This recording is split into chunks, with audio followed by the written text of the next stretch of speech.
Hi, everybody. Welcome to another episode of Dr. Cammy and Karen Gokito on our YouTube channel, where we now have 200 subscribers and we're working toward 2,000. So come and join us and subscribe and send your friends, send your mama, send your cat, send your dog.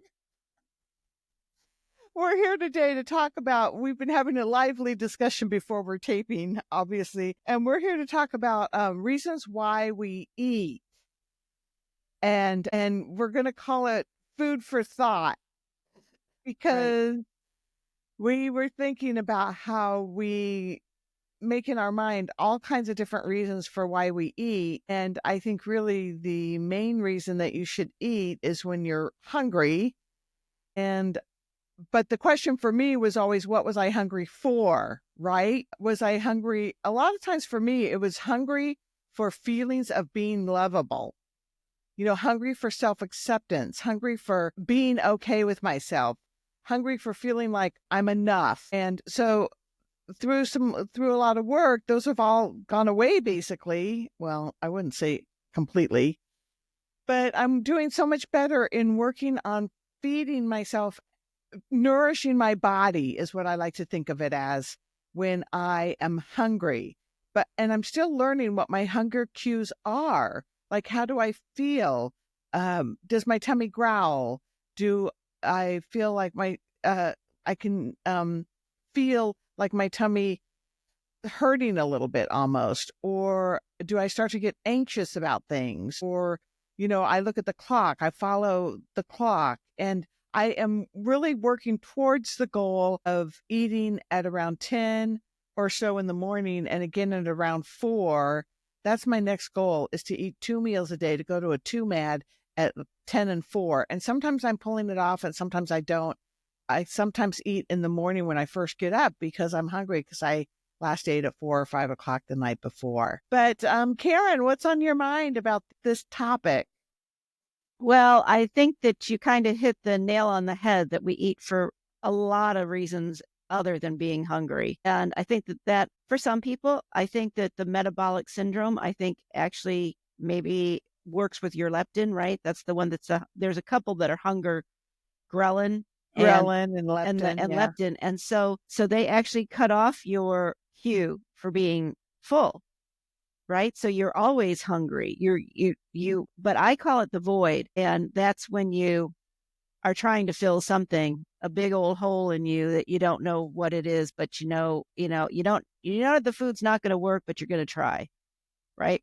Because who knows what else could try to fill it. But truly, like for you, right? Something that's going to make you feel more belonging, whether that's journaling or, spending time with somebody, spending time with a friend. And those are all tools that we use to do this transition, so that the first tool is the awareness, right? Journaling will let you know, hey, I ate this. I felt like this. A lot of journals that are actually made for weight loss or other weight issues or other food issues, they give you a thing. What was your emotion? What happened before it? What happened after it? And why did you eat it? I'm sure you've done that with binging, like binging Yes, tracking. my binge eating evaluation form, which is Yeah. very expensive. Yeah. And so, for me, I eat for a couple of reasons. I do eat for routine, right? Like sometimes I'm up in the morning and I go to Mrs. V's for breakfast, and I'm not as hungry as other times. And just like you, it usually depends on what I ate, when the last time was that I ate before.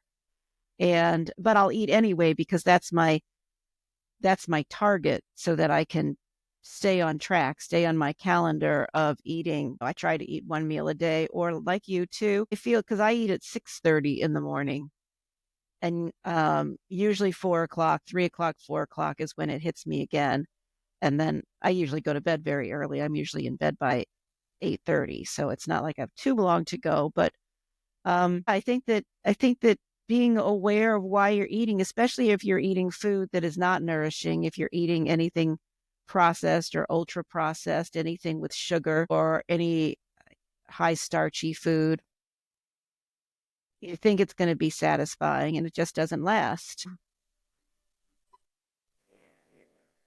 I hear beautiful music. Yeah, sorry. Okay. So the other thing that we were talking about that I wanted to bring up was HALT, HALT. I'm sure a lot of you are familiar with this, but if you're not, it was very helpful for me to look at why I might be eating when it's other than nourishing my body. And H stands for hunger, A stands for angry, L stands for lonely, and T stands for tired. So those are the four things. Am I hungry, angry, lonely, or tired that I would go to right away? But Karen, you brought up some good ones Yeah, in so addition to that. for me, bored, overwhelmed, And frightened. and frightened. Yeah. Is Ah. there some? Yeah. And, that sort of is, those are, I'm a procrastinator. I think those are all, you have a fear of doing something wrong. So it could be BOA, because frightened could be afraid, bored, overwhelmed, or afraid. So you need to halt the BOA. Yeah. The BOA, which is the constrictor. All right, everybody. Thank you for watching. Have a great day, and we'll see you on our next video. Bye. Bye.